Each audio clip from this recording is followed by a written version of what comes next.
First at 4, new COVID rules at work, what the state is changing and why some of you may not be rushing back to the office. The 2-day search for a former college basketball star is over, where he was arrested and what happens next.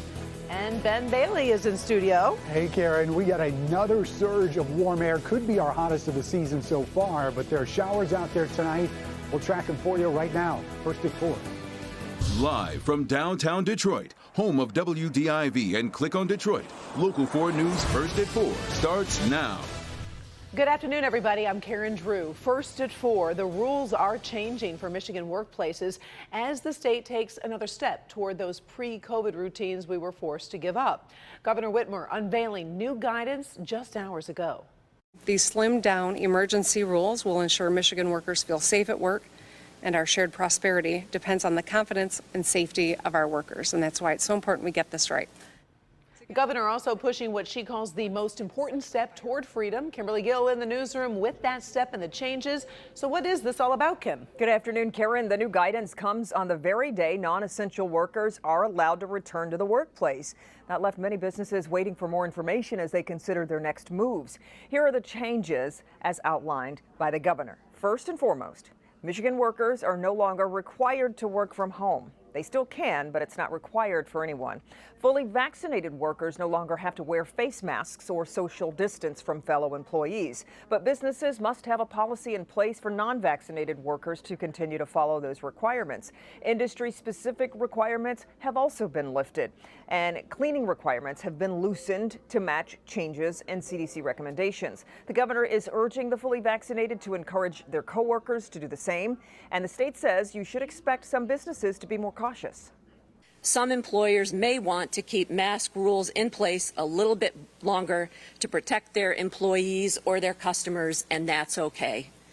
And we know that many employers plan to keep remote work in place a little bit longer, and that's okay too. If you have been vaccinated, tell your friends and loved ones. Tell them the freedom and the confidence that comes with it.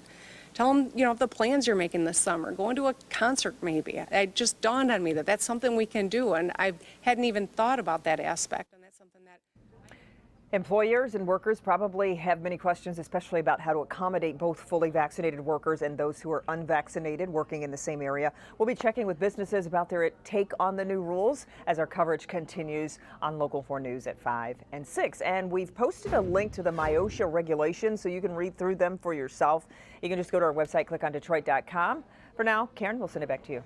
All right. Today, Governor Whitmer also spoke publicly for the first time about that photo showing her violating current COVID orders. You may have seen this photo showing the governor with 12 other people, tables pushed together at an East Lansing bar and grill. Only 6 people are supposed to be seated together. Governor released an apology yesterday saying she's human and made a mistake. Today, reporters asked if the Landshark Bar and Grill should be punished like other businesses before. It was an honest mistake, and I have apologized for it. I think that we have specifically not gone forward and penalized businesses that are trying to do the right thing. It's those that have flouted and put people's safety at risk that are the most concerning. But I don't know that there's a lot more for me to add at this point in time. Meantime, critics are saying the governor should end the restrictions that she doesn't follow herself.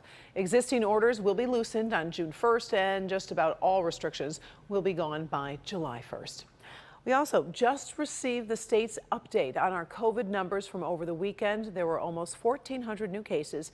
That is a 2-day total. The average each day would be well under the 1,000 cases. The 7-day positivity rate is at 6%, and we did see 14 deaths over the past 2 days, bringing us to a total of almost 19,000 since the pandemic began. CDC is looking into reports of heart inflammation in a small number of younger vaccine recipients. Right now, there's no evidence the issue is related to the COVID-19 vaccines. The condition is called myocarditis. It can be caused by a variety of viruses. The cases of concern happen mostly in younger males, more often after that second dose, typically within 4 days. CDC has not found more cases than would normally be expected in this age group, but it does want healthcare providers to be on the lookout. So tonight at 5, we're going to have more information for parents, also trying to decide whether to vaccinate their kids Doctors are still recommending the vaccine for children 12 to 18 years old. The manhunt is over for a former Michigan State University basketball star wanted in a deadly shooting. Keith Appling was named as a suspect by Detroit police in Saturday's shooting on Detroit's west side. Police say Appling got into an argument with a 66-year-old man before shooting him. Sources tell Local 4 the two men are related. After a two-day search, Appling was taken into custody this morning on Commerce Park Drive in Chelsea. Police did recover a gun. A barricaded situation ends in Milford with the gunman in the hospital. It started around 1 this morning at a home on East Commerce Road. Officers arrived say they were met with gunfire from inside. Police say a few hours later, the man came out of the home with a gun, and that's when they say officers shot him. He was taken to the hospital for non-life-threatening injuries. No one else was hurt. All right, let's get our first check of the forecast. Some of us could see some spotty showers or even hear some thunder. What are the chances, Ben? Yeah, some of us still need that rain, Karen. It was not a drought buster with that stuff that we saw over the weekend, but here is Storm Tracker 4. We've got a couple little blips that are showing up. Most of this stuff is now just starting to approach our west and south zone. And as we zoom in a little bit closer there to Washtenaw County, these are crawling. These are not moving very fast at all. If this holds together, Bridgewater, you're not going to see that until about 4:30. So quite a ways away. A lot of real estate for those storms to cover. See the temperatures, the heat starting to surge back in from the southwest. So we do have 80-degree temperatures there in Ann Arbor and Adrian. Not going to see those numbers fall that far tonight. We'll be in the upper 60s by midnight, but any of those showers and storms should be closed out by sunset. We've got more chances on Wednesday and a sneak peek at your Memorial Day weekend forecast. All in a few minutes. Karen? All right, thank you, Ben. Well, tomorrow marks 1 year since the death of George Floyd at the hands of Minnesota police. Several events are planned nationwide to remember what could be a turning point in American race relations. Rallies like this one kicked off over the weekend, where demonstrators continued the push for police reform and social justice. Tomorrow, President Biden will host Floyd's family at the White House. The president has been pushing Congress to pass the George Floyd Justice and Police Act, but it is stuck in bipartisan negotiations right now. From Washington to Minnesota to Michigan, it's been a year of reflection and reckoning. Paula Topman tells us about a special virtual prayer service tomorrow, open to the world and working to open minds. George Floyd certainly was not the first. In 2014, Eric Garner was killed in a police chokehold while allegedly selling illegal cigarettes in New York. And there have been numerous other killings of unarmed blacks by police ever since. But it was this, May 25th of last year, that changed the life of 75-year-old Ann of Ann Arbor. Why did so many terrible things have to continue to happen? I don't know. But somehow that was the tipping point. And it reached people who were harder to reach. Since George Floyd's death, there has been what some call a reckoning. One felt so deeply and personally by the woman who leads 75 congregations of Michigan's Episcopal churches, Bishop Bonnie Perry. I'm pretty well educated, and I did not understand that people with black and brown skin were treated differently every single day, and I did not get it.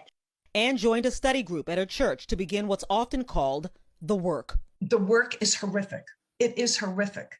And I don't know if I could have stuck the course without having made an agreement, a covenant with those in my group that I was going to do that. To read about what was done to the indigenous, to the African Americans, to the Latinos, to the Asian Americans in a systematic way. People of faith of all colors, people of faith and goodwill need to look at that and say, oh my goodness, how are people being treated differently? How is there not fairness in the world? How are people being oppressed? And what am I as a person of faith and a person of goodwill going to do about it? And so Bishop Perry has joined together congregations from all across the nation in North America for a special virtual prayer service in remembrance of George Floyd tomorrow, the anniversary of his death.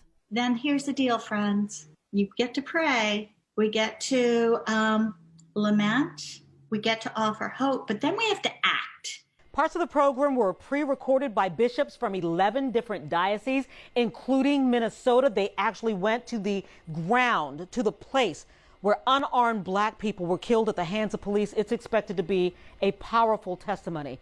The program starts at 8 o'clock tomorrow evening. All are invited. Paula Tutman, Local 4. That prayer program will have participants from all around the world and will be live streamed. We'll put a link on clickondetroit.com so you can easily join the conversation tomorrow night. Still ahead, first at 4, if you love to travel but you're hesitating about the COVID vaccine, there is a new offer that just might sway your thinking. We'll explain. Israel on edge, another sign tensions are still running high in the Middle East, even as President Biden makes his next move.